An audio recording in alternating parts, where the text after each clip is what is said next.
Але я завжди вважав, що інвалідність не може бути перешкодою до успіху.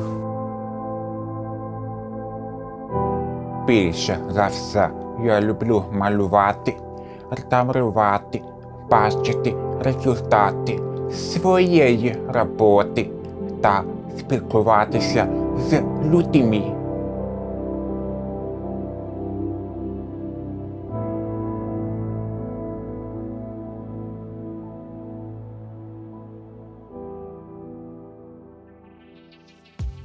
Розумієте, цей регіон дуже цікавий для вивчення історії. Саме тут колись плескалися води Стародавнього океану, саме тут плавали акули, потім динозаври, потім сюди прийшли мамонти, носороги, за ними прийшли первісні люди. Край був заселений. Коли будувалися кар'єри, кожен шар ґрунту приносив чудові знахідки. Для колективу Полтавського, згодом Єрістівського, зараз і Біланівського ГЗК було дуже важливим зберегти ці надбання. Це було наше захоплення. Археологічні експедиції, пошук давніх скарбів з усіх епох історії регіону.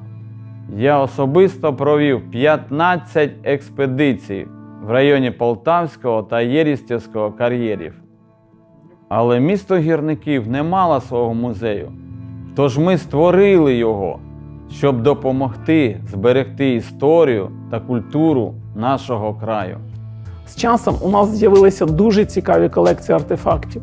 Музеям компанії Ферекспо та міста можуть позаздрити кращі музеї країни. Але з цим надбанням потрібно було працювати, реставрувати, готувати до виставок. Не було кому. Аж поки у нас не з'явився Володимир Конєв – справжнє спасіння для нашого музею. Володя в дитинстві захворів і йому призначили антибіотики. Але вони завдали непоправної шкоди слуховому нерву, і він практично перестав чути. Ми не здалися і доклали всіх зусиль для того, щоб Володя жив і працював серед людей.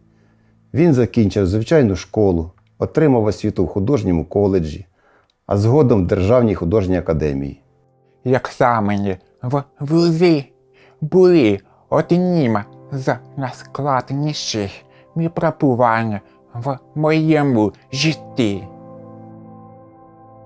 Мистецтво – це моє захоплення і моя мрія. Бути в колі митців, спілкуватися з відомими художниками. Коли до нас на працевлаштування приходять люди з інвалідністю, я намагаюся віднайти найкомфортніше місце для їх праці. Зрозуміти це означає створити цінність роботи і колектива для особливої людини, а також подвоїти внесок цієї людини для компанії.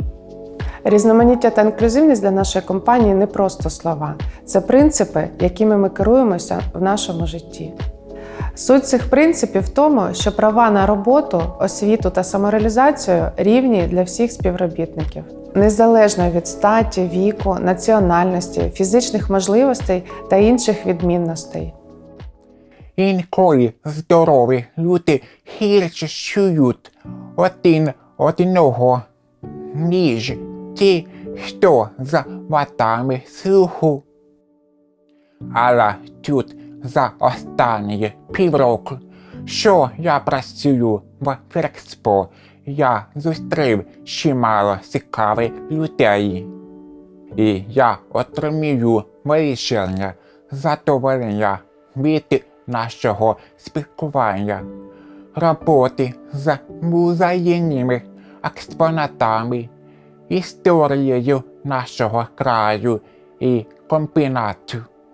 Я працюю в соціальній службі, допомагаю молоді з інвалідністю адаптуватися до навколишнього світу. З Володією ми разом займалися спортом, легкою атлетикою. І можу сказати, що він саме з тих людей, що можуть завжди підставити плече. Я мрію вивчити англійську мову, подорожувати світом. І я щасливий, що моя життєва подорож починається тут, в команді Феркспо, яка турбується про мистецтво, історію та людей рідного краю.